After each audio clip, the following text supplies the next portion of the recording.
Over 4,000 people died. Worse than the Titanic.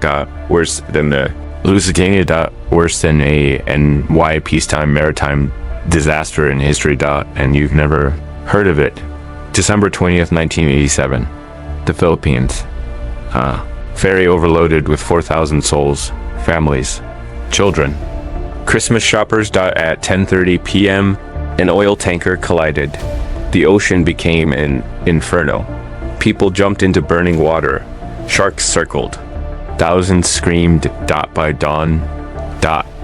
Only 26 survivors. This is the MV Dona Paz, the deadliest shipwreck the world forgot. The MV Dona Paz, a roll-on, roll-off passenger ferry, built in Japan, 1963, 108 meters long. Designed to carry vehicles and passengers between Philippine islands. By 1987. She was old, overcrowded, underregulated. December 1987, Christmas season in the Philippines. The busiest travel time of the year. The Dona Paz was scheduled to depart from Tacloban, Leyte to Manila. A routine overnight journey, but this voyage would become a nightmare. The official manifest listed 1,518 passengers. The reality? Over 4,000 people crammed onto the ship.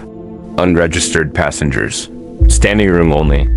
Families sleeping on decks. No one was counting. No one was checking. And that lack of oversight. Would cost thousands of lives. Asterisk. December 20th, 1987. 12:30 p.m. The Dona Paz departs Tacloban. Leyte. Destination Manila. Estimated arrival December 21st, early morning. Among the passengers, families returning home for Christmas, students on holiday break, vendors selling goods in Manila, a pregnant woman named Genoveva below her children. So many children. The ship was dangerously overcrowded. But this was normal in the Philippines. No one questioned it.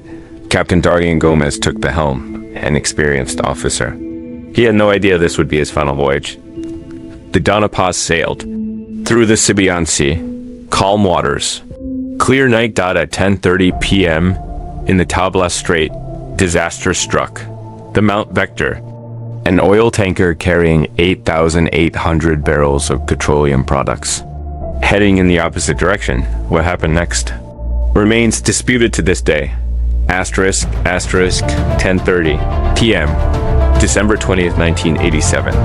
The Tablas Strait, the Mount Vector, loaded with gasoline and kerosene, approached from the opposite direction. According to survivors, the crew of the Dona Paz saw the Vector ... but did nothing. No course correction. No warning signals. Some say the crew was drunk. Others say they were watching a beauty pageant on TV. The truth? We may never know. At the last moment.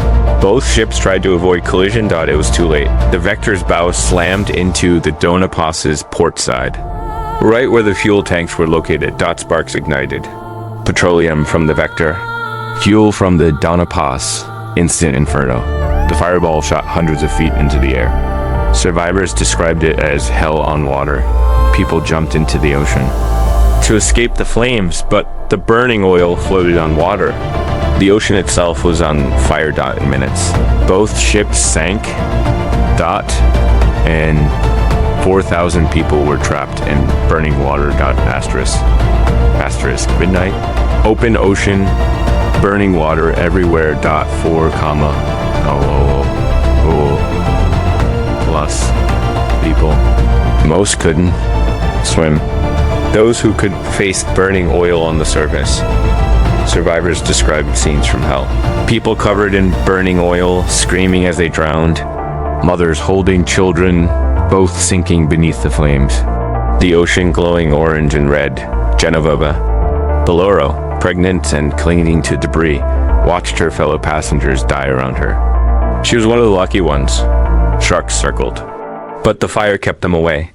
The burning oil was more deadly than any predator. For hours, survivors clung to wreckage, praying, screaming, dying. The water was so crowded with bodies, survivors said. They could walk on the dead. Only 26 people survived, all from the Dona Paz. Everyone aboard the Vector, all 11 crew members. When rescue ships arrived at dawn, they found an ocean of corpses. Over 2,000 bodies recovered. Thousands more lost forever. Asterisk, asterisk. The morning of December 21st, 1987, rescue vessels arrived. What they found defied description. Bodies as far as the eye could see. Survivors traumatized beyond words. Families destroyed. The official death toll? 1,565. The number on the manifest. But everyone knew the truth. Over 4,000 people died. Maybe more. The Philippine government tried to cover up the scale. No proper passenger lists. No accountability. Just denial. Sulpicio lines, the shipping company, faced lawsuits. They continued operating. The Dona Paz's sister ship, the Dona Marilyn, sank 2 years later. More deaths. The disaster was barely reported internationally. No famous passengers. No dramatic rescue. Just Poor Filipinos dying for decades. The MV Dona Paz was forgotten. A footnote in maritime history, the deadliest peacetime maritime disaster.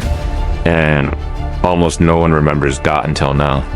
8:30 to 9:30. Why IT matters. Reflective, powerful narrator. 4,000 deaths. More than Titanic. More than Lusitania. More than any peacetime maritime disaster in history. Why don't we remember the Dona Paz? Because they were poor. Because they were Filipino. Because no one in power cared. The disaster exposed everything. Wrong with Philippine maritime safety. Overcrowding, poor regulations, corrupt officials, negligent shipping companies. Little changed after Dona Paz. Similar disasters continued. Thousands more died. But these 4,000 souls mattered. They were fathers, mothers, children, dreams, hopes, lives. They deserve better. They deserve to be remembered. The MV Dona Paz, December 20th, 1987. Never forget. Asterisk, asterisk. 4,000 plus lives lost. 26 survivors. One tragedy the world forgot. If this story moved you, share it. Let's keep their memory alive. Subscribe to Dark History Files for more forgotten tragedies. Rest in peace. Victims of the MV Dona Paz.